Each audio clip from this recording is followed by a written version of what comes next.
I got nothing. All right, fair enough. And the home of the brave.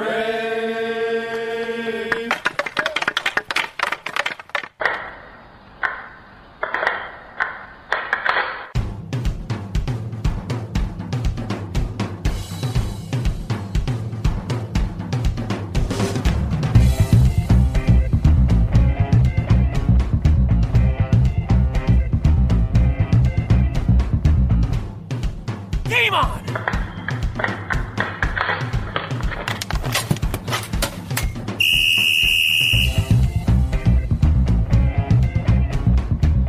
Welcome to episode 12 of the Hit the Deck podcast, where we talk deck hockey, street hockey, ball hockey. It's hockey in sneakers. Yes, it is. And we are going to talk about it. Don't you think otherwise. You are going to hear us talk about deck hockey. Deck hockey, ball hockey, hockey. I know we mention wrestling every now and again, but yeah, it is called Hit the Deck, so I think people came to the right place to hear what we have to talk about. It's already a great show, James. I'm off to a roaring start. Hey, after your favorite, or our favorite hockey team was eliminated from the Stanley Cup Finals, playoffs, I should say, you get a free pass. So. Oh, okay. Thank you. How are you, James? I'm okay, but yeah, as mentioned that the Rangers got knocked out, we're a little scarred and trying to recover from that. Yeah, so we're in hockey morning.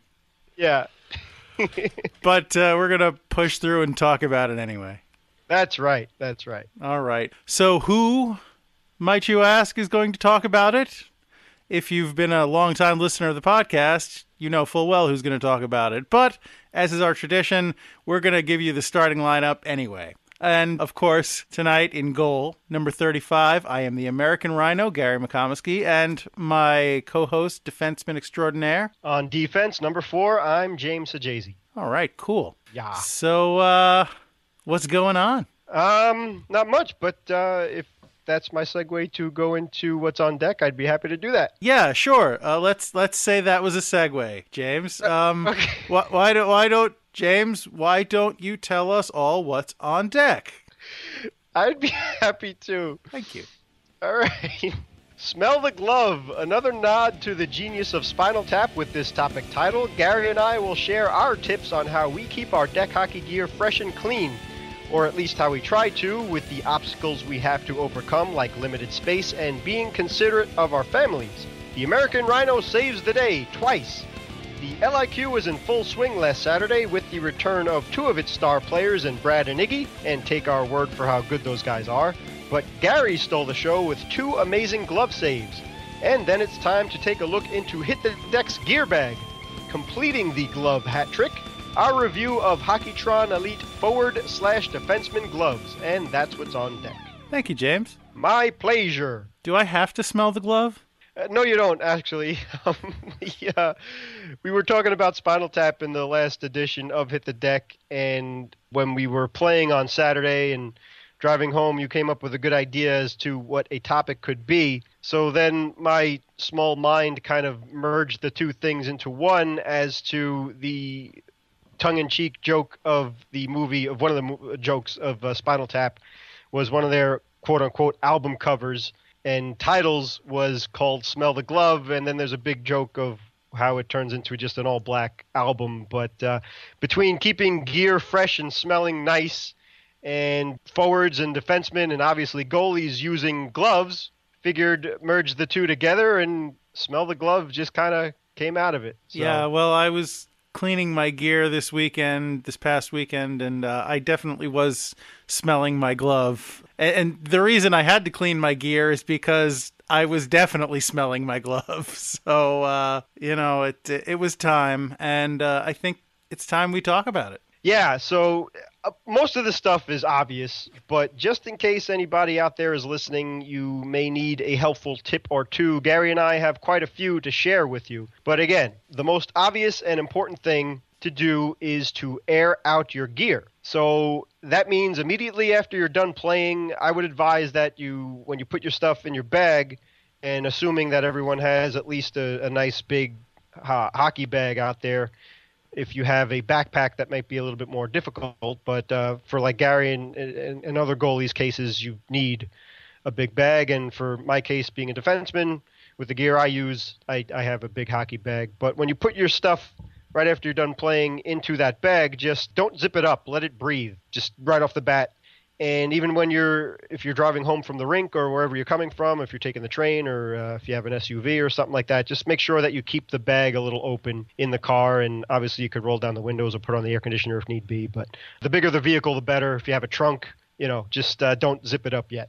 I don't know, man. I take the train, and I have to say, if I was on the train and somebody opened up their stinky hockey bag, I don't know if I'd be that happy. Well, yeah, Gary and I being in the New York area, the least of the smells on the subway would be coming from someone's hockey bag. All right, fair enough, but still. So, if you could get past the other stinks, let's just say, we won't get into details of what those are, but... James, haven't you listened to the show? Don't be that guy.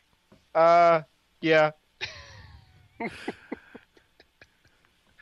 So anyway, again, anybody who has a hockey bag, you know that there are vents in them with little holes and things designed to breathe a little bit. And I mean, I'm not saying spread the bag out and put your stuff on the seats or anything like that, but just make sure that it's not zipped up so it has a little bit extra breathing room when you're going home. So, I mean, personally for me, luckily I don't have to worry about taking the subway with my hockey gear, but I have taken the subway in my softball playing days. Mm-hmm.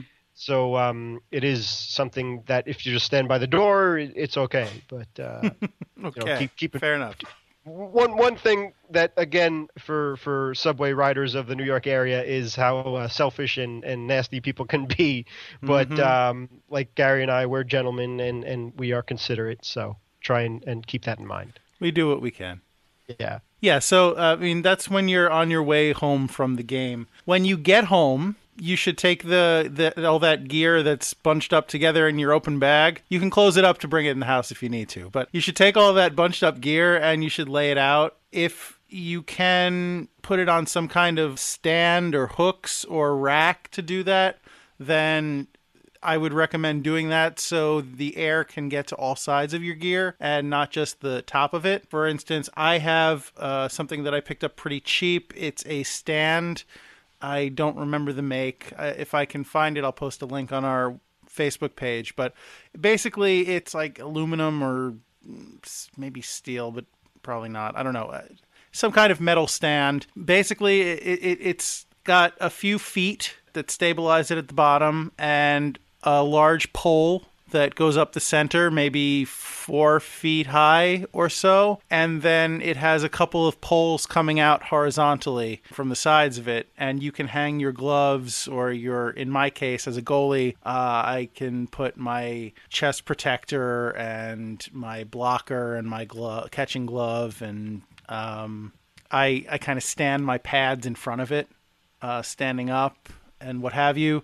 But if you're a skater, you can easily hang your shin guards, your elbow pads, or your gloves, or any kind of, really whatever equipment you have, you can hang off of it pretty easily. It actually, as a goalie, it looks a little imposing because it kind of, out of the corner of your eye, if you don't look too closely, it looks like there's somebody standing in my living room in full goalie gear, which has actually intimidated one of my guests in the past. So it's, but it's good for drying out my equipment, which is why I do it. Yeah, that's definitely something that's worth the investment. But the same thing goes for your bag and your sneakers too. Air those out if you can. And like Gary and I were saying, if you're lucky enough to have a laundry room or some kind of vented area, definitely do that. A garage is ideal, but neither Gary nor I have access to one. So for everybody out there listening to us, that if you're in the same boat as we are, we have tried to figure out how to get around those things. So worst case scenario for me, too, is I have an SUV. So when people are coming over or whatever the case is, I'll have to throw my stuff in the back of my car and just kind of crack the windows a little bit. And hopefully no one will look in and try and take my stuff. But good thing about having a Ford that's about 14 years old or whatever the heck it is. But anyway, that's just another option too. So yeah, if you have a garage, you're all set. You could just put the stuff out there and not worry about it for a few days. But in terms of time, I at least would keep the stuff air drying for a full day, 24 hours. Usually for me, I actually have a little laundry room. It's like a big closet. I live in a small apartment. So I could just close the door there, and it has a little vent and stuff. So I kind of throw the stuff out there. But personally for me, yeah, obviously the goalie has a lot more gear than anyone else has. So hopefully that could help out other goalies out there too. For my case, I have a pair of shin guards, obviously the hockey gloves. If we use a helmet, most times I don't, but sneakers and the jersey and all the other undergarments and everything else that goes along with that too. So elbow pads. So that stuff is pretty easy to kind of lean up against walls and whatnot and make sure that they're not on top of one another and they could air out a little bit. So that's a little option there too. Here's one idea that I've gleaned from trolling the internet for ideas about keeping my gear in good shape. One thing is, a lot of people don't have a backyard or a patio or a deck or anything of that nature. I know I don't. But if you are lucky enough to have something of that nature, then it's recommended that you lay your gear outside in the sun. You'd be surprised how much bacteria and nasty stuff can be gotten rid of by just laying it out in the sun. Sunlight is a great disinfectant.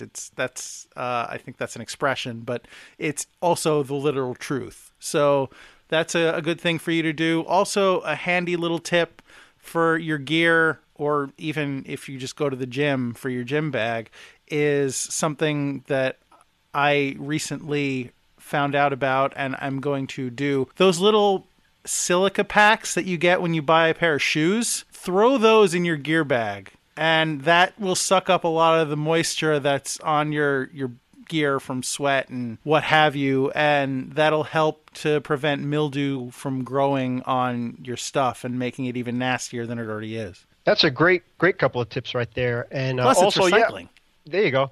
Also, they do make odor eaters, I guess, if you will, like little spherical objects that you could put in your bags and things to help keep the smell down and things. And so that's another option you can use as well. But that's a great tip, to leave the stuff out in the sun, best case scenario, if you're lucky enough to do that. And obviously, wash the gear that you can, especially jerseys and underwear, in cold water, gentle cycle in your washing machine. So you don't necessarily have to leave that stuff out. You could just wash that when you get home, socks and things, to throw all that stuff in there too. And Gary, if you wouldn't mind telling us how you had to do a quick fix Saturday morning before we played, where some of your stuff still, believe it or not, from the drenching that we withstood a couple of weeks ago in the Rocky Sullivan's tournament. I mean, it was literally raining nonstop when we were playing. So on top of the sweat and everything else, all of our stuff was drenched, even the things in our bags that were just left on the sidelines. Yeah. Because it was rough. But you had to do a little quickie. I did. And so just a little background, I keep my gear in my attic because, as James said earlier, I don't have a garage or anywhere really that I can store this stuff out of the way. So I keep my stuff in my attic. It's beneficial to me because it's a place to store it, and it's beneficial to my family because it's a place that's not right out in the middle of the living room.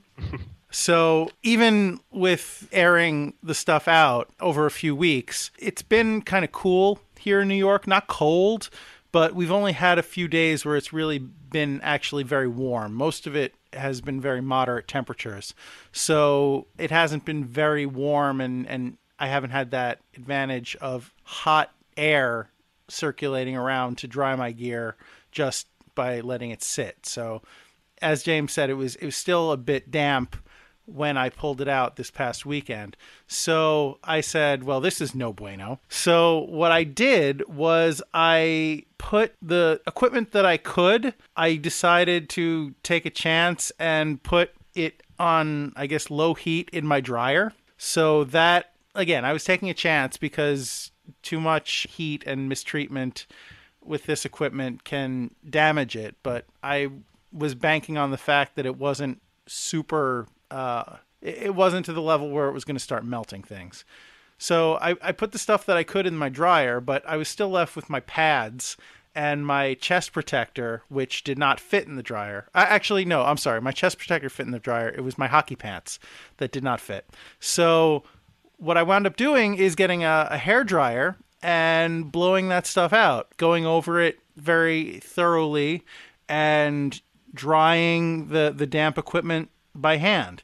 And it took a little while, and it was a bit tedious, but it eventually did work. So if you're in a pinch where you have wet equipment and it needs to be dry quick and it won't fit in a dryer, or you don't have access to kind of a professional equipment dryer, then if you have a hair dryer, you can try that. Although I will give you one caveat. Learn from my mistakes. You shouldn't just do it all in one big shift, I guess. You should dry it for a little while and then let the dryer cool down and then go back to it, because I think I burned out something in the hair dryer and my wife's not very happy with me. So, sorry, sweetheart. Yeah, maybe we'll make that up too. Mother's Day is coming up, so maybe we can. Yeah. And what woman doesn't like domestic appliances? Yeah. I guess you figured I'm single, everybody. Anyhow, so like Gary was saying, that's not something you could do every time you play. It was an emergency. I mean, Gary's been playing for years, so that's the first time that he's had to do a quick fix. And we were the first ones there for the game too. When people were asking us to get there early, we were the first ones there. So Gary's quick fix worked, and that's just in emergency situations only. And you were very smart about it too. Yeah, you don't shock the equipment by putting it in high heat and keeping it there for a long time, because exactly, it's not designed to withstand that kind of stuff with plastic clips and straps and stuff like that. You shouldn't do it, and with the material that it's made of. But I actually have a pair of CCM shin guards that are designed with detachable inserts that can be put into a washing machine, or you can even hand wash them if you wanted to. I'm assuming that they would probably make higher end elbow pads like that too. And the cool thing with the CCM shin guards is I've had them for quite a few years and they've held up very well. So I'm not in the market to buy a new pair anytime soon either. So that's pretty cool too. So if you can find elbow pads and shin guards where you can detach the protective stuff from the outer shell and wash those, that's a really very helpful way of going, and it works. It's great.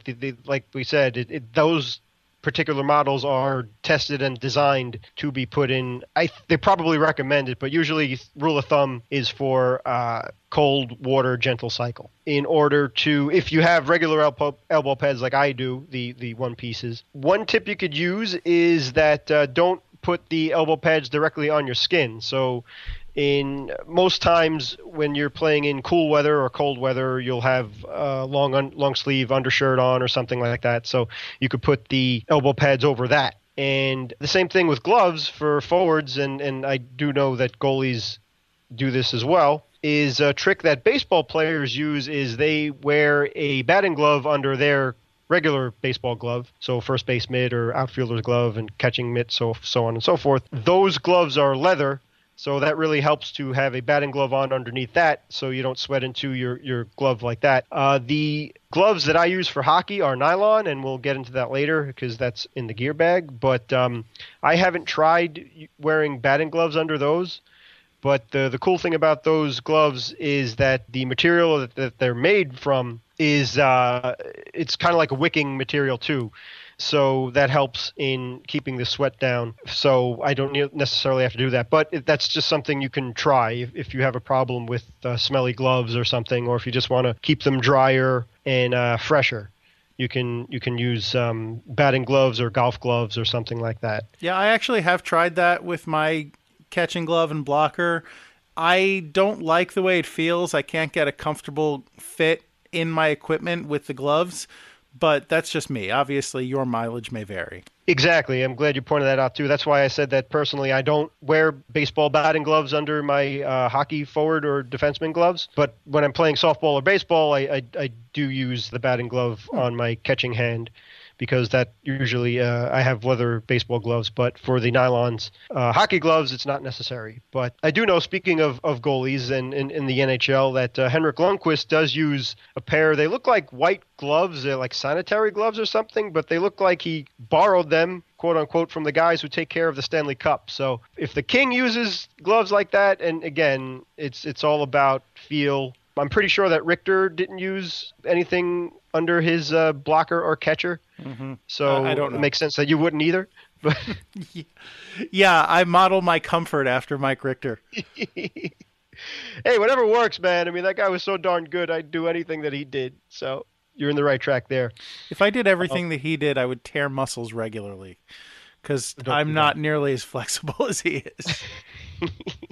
But so yeah, and again, for gear like elbow pads and gloves that are not designed to go in a washing machine, Febreze and even Lysol and products like them do indeed work well. I've tried those both, and they do work. Like we said, you give the equipment a chance to dry out itself, and if it needs a little helping hand, just a little Febreze or Lysol will do the trick. Another thing that I've kind of stumbled upon is for my old pair of gloves I had that were really, it's funny, like we've said in the past, I mean, when Gary invited me back out to play, most of my gear was about 15, 20 years old.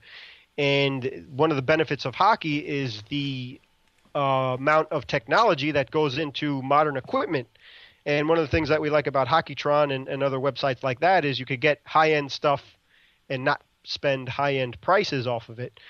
So the old gloves I had were really bare bones, and I'd sweat through them quite a lot, and it would get smelly after a while. So what I tried to do, which with success as a matter of fact, was take a clean spray bottle. You could get them at any if you don't have like an empty hairspray bottle that you could wash out and clean, you can get a fresh bottle from any pharmacy. They're designed to be brought on planes and things like that. So what you do is you just take, I use Tide for the detergent. Whatever you want to try out there, by all means. I'm sure it wouldn't vary too much. But you take the clean spray bottle, put about an ounce or 3 of water in it, fresh, clean water, obviously. Tap water would do the trick. And adding literally a drop or 2 of Tide, in my case. Shake the bottle, get some suds out of it, and then spray into the inside of the gloves or the inside of your shin guards or elbow pads, and it works. It doesn't get too wet, and it doesn't get too sudsy, and when it dries out, it's pretty fresh and clean at the end. So give it a couple of days, or like 24 hours or something like that. Yeah. And another thing you can try, and I'm not telling you to do this because again, it's your gear. You can try it if you're comfortable with it, and if you're not, then by all means don't. But one thing that I tried this weekend was my equipment was actually pretty grimy, so I decided to give it a more thorough cleaning. Now, I know some people who decide when their equipment is pretty grimy, let's say, and pretty scuzzy, that it's easier to just throw it out and replace it, Rob. But the goalie has a lot of very expensive equipment, and it's simply not prudent to do that. So what I decided to do was I put a couple of my pieces of my gear in the washing machine, and my washing machine has a setting hand wash, so it's a very gentle setting. And I used, for my daughter, we have a kind of a gentler detergent. I think we use Dreft, but they also recommend Woolite, I think, is also another kind of gentle fabric detergent that you can use. And I put it on a, like I said, the hand wash cycle. So there was not a lot of agitation. It was just a very gentle cycle. And then I let it air dry for a little while, and that wasn't entirely working, so I put it back in the dryer, and then I hung it back up again, and by the time I threw it in my bag, it was mostly dry. So it's an option. I'm not saying it's an option that you would necessarily want to try, but it's an option that's available to you if you are feeling adventurous, I guess.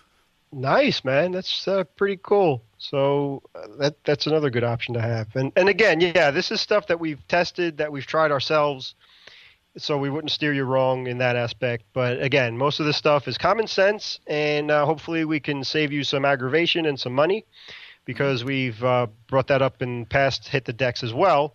And another thing, too, with equipment, especially for goalie, I would imagine, is the break-in time and whatnot. Is there's a comfort level there. So you know the sure. gear Yeah, no, yeah, you're right. There is a break-in period. It takes a while of repeated play to get it to where it feels comfortable on your body and where you know exactly what it's going to do and you know how the puck is going to react when it hits it. So it is beneficial to you to rescue the equipment that you have instead of buying new equipment that you're going to have to break in again, both, financially and in terms of gameplay. Yeah, exactly. So just one less thing to be distracted by or worry about too. So once you're playing, you play and away you go. So there's just something else out there. But hopefully we've come up with some helpful tips and a couple of different points of view too. I'm not as cool as the Mick Comiskey's with the fancy Dan washing machine and whatnot, but that's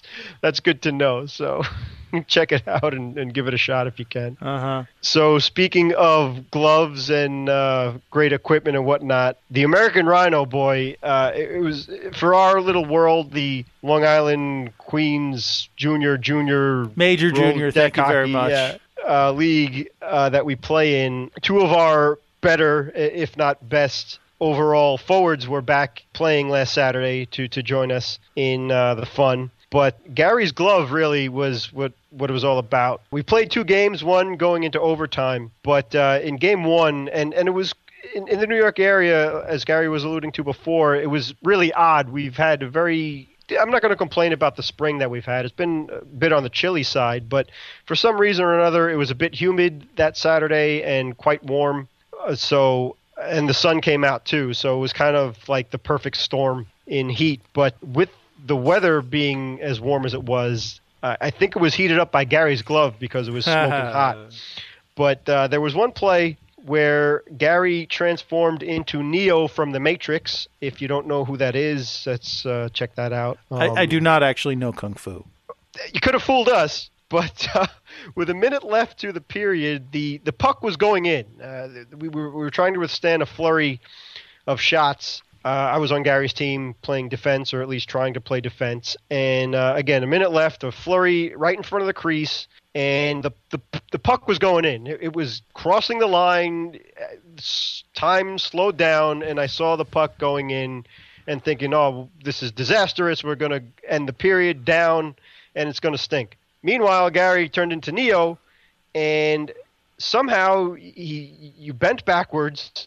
You threw your catching arm behind yourself, so yeah, /Gumby /Neo, and you caught the puck in midair as it was about to cross the line and go in the goal, and somehow you just stopped it. I don't know how you did that without pulling anything severe, and did you see the puck? I mean, well, you're gonna have to help talk me through this save a little bit, James, because I honestly, when you pitched me this segment and were asking me about what to call it, I kind of had an idea like fog of war, just because the whole thing happened so fast, and I remember very little beyond the actual save. I don't know if I didn't see or I just don't recall where the puck came from. Even in the moment right after it happened, I was asking people, what happened? I don't quite know what happened there.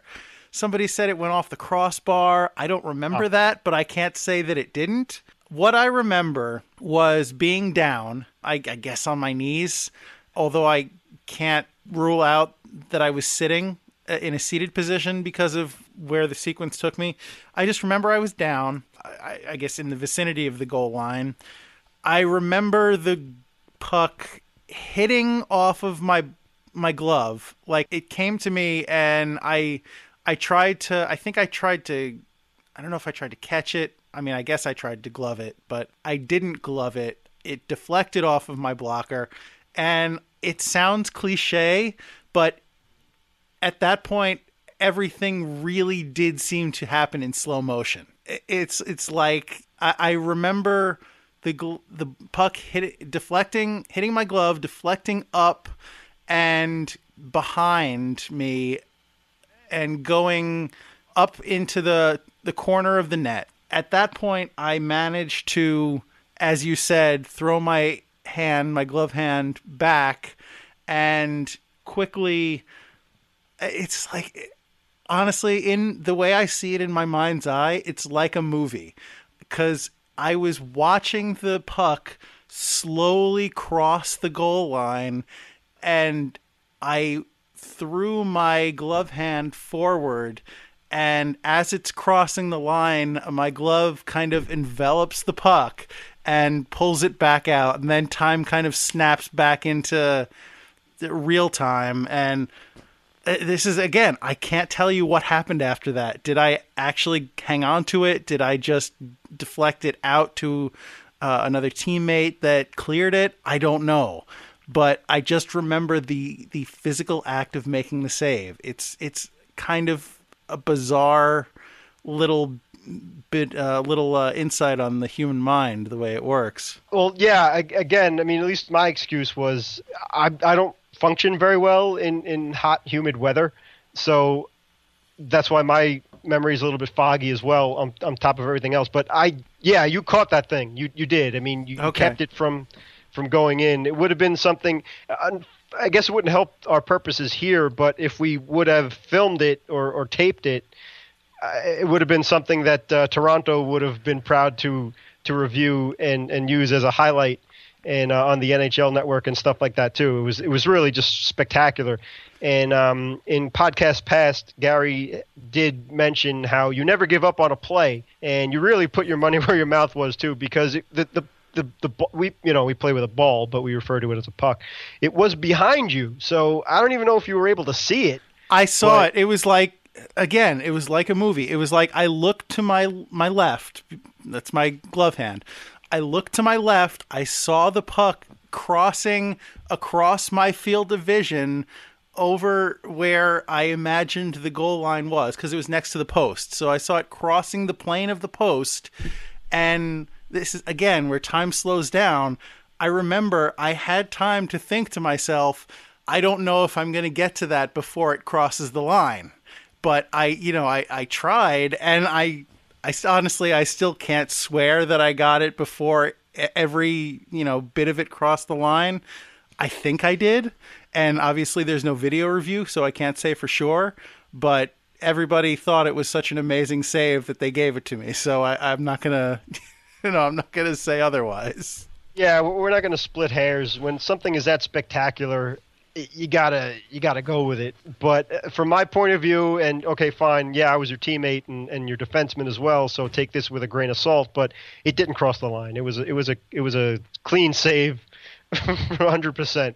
But it, like Gary was saying, it was so amazing that even the opposition started cheering, and we were like, oh my gosh, we can't believe what we just saw. Yeah. And without missing a beat, you were all like cool about it, and you put the ball back in play, and then away we went to the other side to try and score for you. But that was really one of the highlights of the LIQ, and in my experience playing deck hockey my whole life, I've never seen a save like that, especially in person. So it was really remarkable.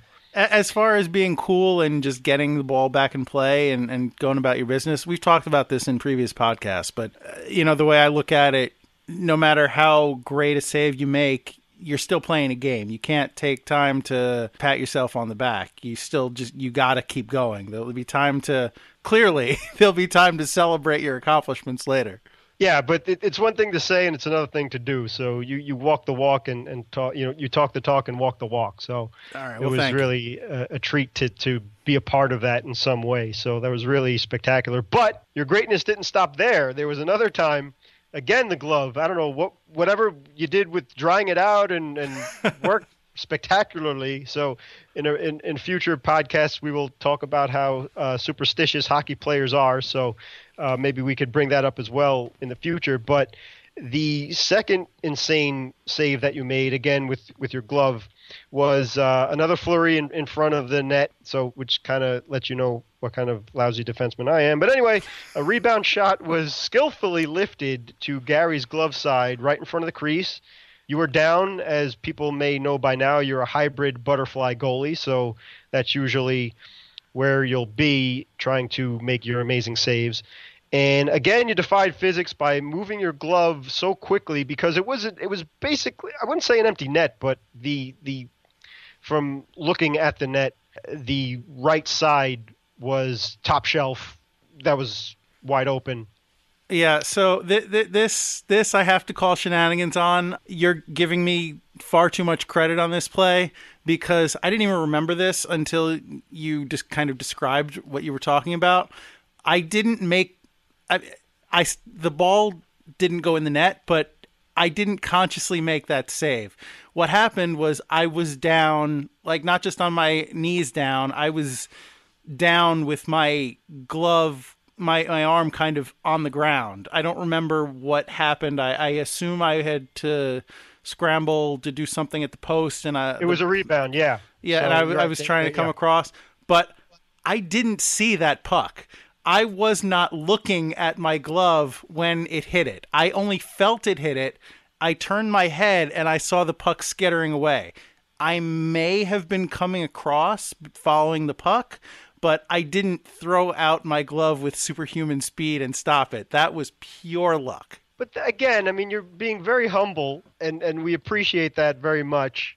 Humility is a quality that most people lack. But I was standing right to your side. I was on your glove side, to the side of the crease. So I saw it. It happened right in front of me. So you got enough of your glove on it to deflect it to come out, and then that's how we were able to at least control the rebound at that aspect. It definitely hit my glove. I'm just saying I didn't have anything to do with that. It just was shot at my glove. But isn't that instinct as a goalie? I remember way back in the past, a friend of mine who actually played ice hockey, we were talking about playing goal, and I asked him, I was like, he was a goalie. I asked him, I said, what was so fascinating about it, do goalies actually, when they do their glove save or blocker save, particularly the catcher, because you have to kind of make like a circular motion with your glove from your hip to your head, if you will. When you see the puck coming at you, is that just like, I mean, are you trying to catch the puck, or is it just an instinct to get your catcher in the way so that it'll at least stop it or deflect the puck from going? I mean, I guess it depends how fast it's coming at you, but yeah, I mean, I guess it's the same thing with baseball. There's, on some level of your mind, there's hand-eye coordination where your kind of your subconscious knows where you have to put your hand in order to intercept the puck. But in that split second, you're not thinking about doing it. You're just seeing it coming at you and throwing your arm up and hoping you catch it. Well, just really well done. So for all you goalies out there, exactly, never, ever give up on the play because you never know. You never know. But just really great stuff. And it was a lot of fun, too. It was good to get out there and play again and see all the guys. And we were tested big time. Iggy was on our team, and he scored a spectacular goal, too, where he was actually controlling the puck and ran around the whole rink and then scored somehow. And then we were facing Brad, who he's the culprit as to getting all those great shots off. And not to take anything away from Rob either, he was responsible for the game winners, I believe, too. But yeah, so we had our work cut out for us, and Chris was on that team as well. So good, fun matched games, and Gary was the equalizer to that. So well done. Yeah, that Igor play, you can't undersell that. That was really like rope-a-dope at its finest, because he had the puck behind the net, and somebody challenged him. And so he took it to the other side, and then he kind of doubled back and ran. He ran back and forth behind the net about 3 times until he managed to get a step ahead of the guy who was trying to guard him. And then he, went halfway down and just snapped off a shot that went in. It was an incredible thing to behold. It really was. And Iggy was on our team, and our teammate Brett was a member, so it was 3-on-3, not including the goalies. So so I remember Brett and I was just kind of looking at each other, and then we looked back to Gary too. It was like, we don't need to play, we'll just let Iggy take over. And the guy's stamina is amazing, so that was really impressive. Well, he also weighs 98 pounds soaking wet, so that I'm sure that helps with the stamina. I guess so, but when we're playing against him, he's hard to catch. So that's a good point, but he's a lot stronger than he looks too. So great stuff. So if you guys play us, don't take any cheap shots at him. Is what I'm saying. Okay.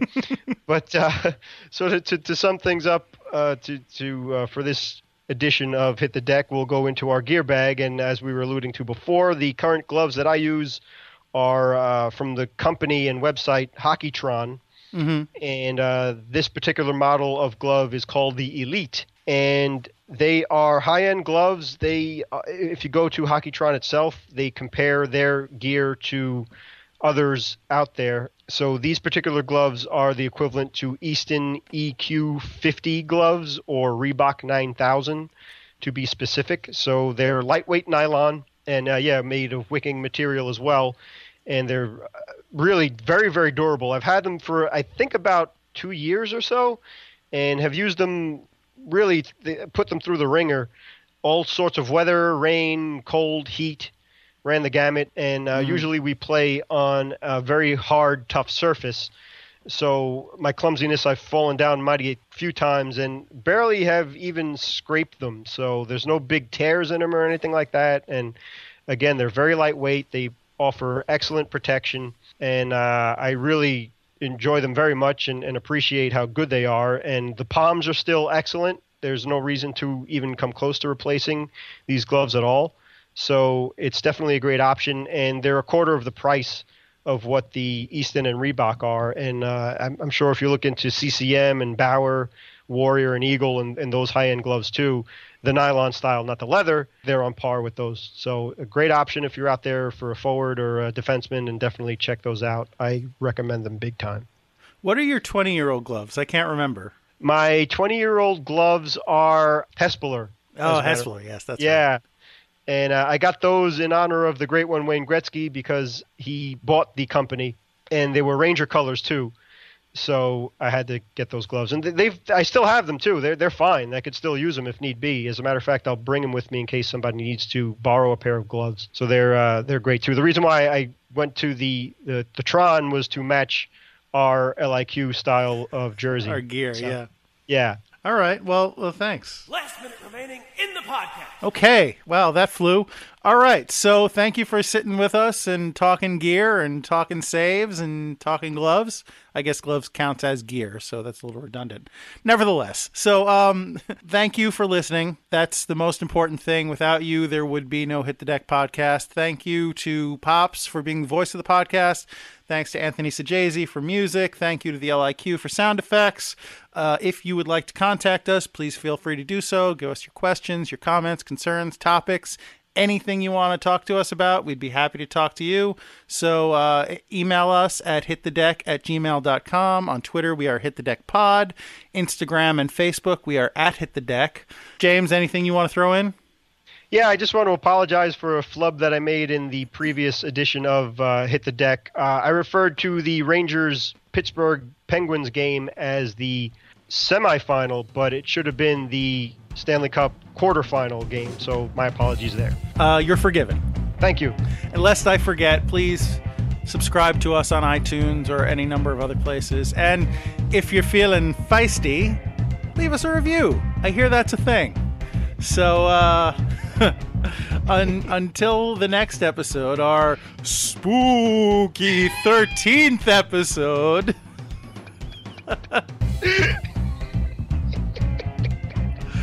Until then, I, of course, leave you with the same sentiment that we leave you with every week, which is, it's deck hockey.